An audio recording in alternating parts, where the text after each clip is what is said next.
We have new Russiagate material, for instance, showing that the State Department handler for Steele used personal email to push his reports. Christopher Steele, the discredited spy, pushing garbage information designed to destroy and justify illegal spying on President Trump, paid for with monies from the Clinton campaign, the Democratic National Committee, and you, the taxpayer, under Barack Obama's FBI, also had a big in with the State Department through Jonathan Weiner, who was, hey, the Libya guy for John Kerry. What's he doing involved with Russia? Well, he's a buddy of Steele. And the documents we have today, or I'm talking about today, and we've previously disclosed, Steele was sending reports to the State Department all the time. And Weiner was his handler, as I say.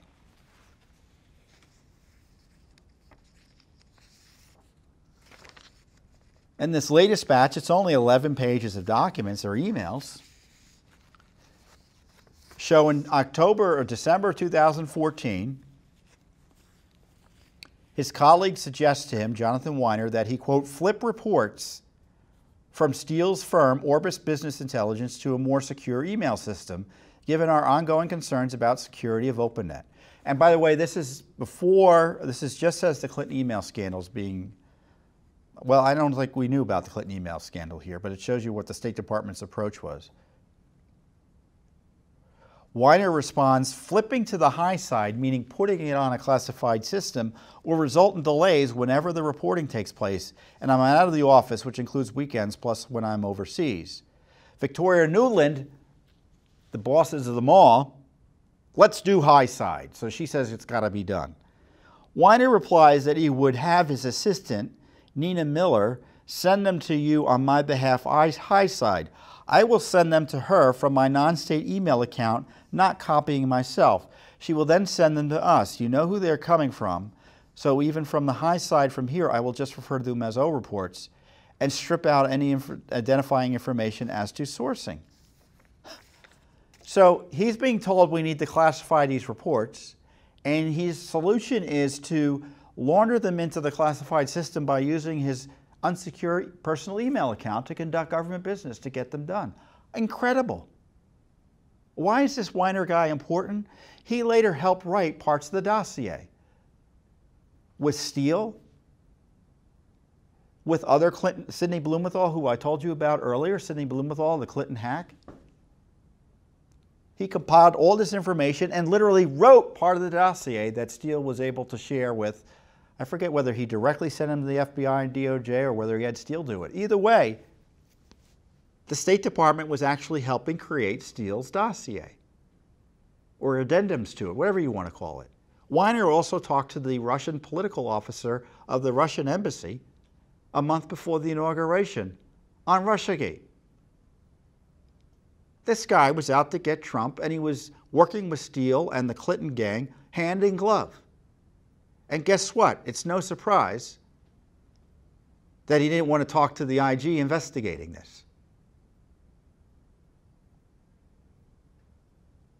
Isn't it incredible that Judicial Watch is the one investigating the State Department's role, which is enormous in the effort to destroy President Trump through this illegal spying on him and the Russia smear operation?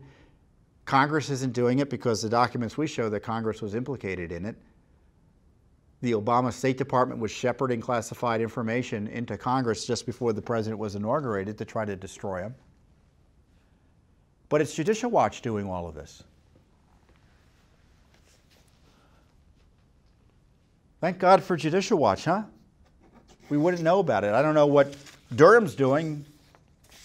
Did Weiner testify before a grand jury? I doubt it.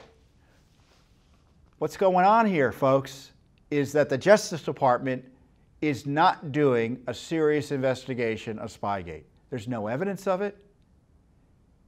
You see what they did with Hillary Clinton. Both during the Obama administration, we're getting confirmation nothing was done for the 3 years of the Trump administration. And I hope, something could start tomorrow. Durham could say, hey, look, I've done this initial review, And now we're going to impanel a grand jury, and we're going to haul these people before us, or we're going to make them testify to the FBI directly, and we're going to get to the bottom of it, and this is going to be serious, and you're going to know it's serious, America, because there's evidence of a serious criminal investigation. Maybe that all happens tomorrow. What do you think is going to happen? The president's going to be harassed in a Senate impeachment. Those behind it were involved in illegally spying on him. Hillary Clinton was helping pay for it, benefiting from the Justice Department being distracted by the Russia smears, from having nothing done to hold her to account. The Justice Department is still prosecuting her. Still defending her. So you know what I think is going to happen. And I know it's frustrating, but if anything's going to happen, it's going to happen because Judicial Watch, and to the degree others are doing this work, it's because of our pressure, our work forcing the information out there, our independent lawsuits against people like Adam Schiff trying to hold him to account. Otherwise, nothing's going to happen. So to the degree anything's going to happen positively, our work, I think, may not be sufficient, but it's certainly going to be necessary. And what else is going to be necessary? You need to let your elected officials know what you think about these corruption issues, what you think about these transparency issues. Write your letters to the editor. Let your friends on Facebook know. Educate them about what Judicial Watch is finding. I don't just come on to fulminate. I talk about documents that we've uncovered as a result of our legal heavy lifting in federal court. We have hundreds of cases in federal court. I think we filed well over 450 federal lawsuits. No one else has done anything close to that in terms of trying to get access to information about government corruption through the years.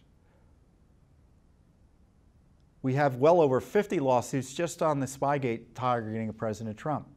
And as we point out with Hillary Clinton and the Steele documents and Bruce Orr and FISA-gate, we have documents that you get to see before the IG tells you about it, or Congress tells you about it, or the media, of course, doesn't really want to ever tell you about it.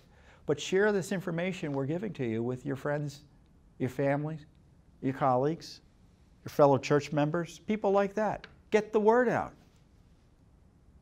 Let them know that are running this city that corruption matters. So we'll keep on doing the work. We'll keep on doing it whether or not the Justice Department does it, whether or not Congress does it.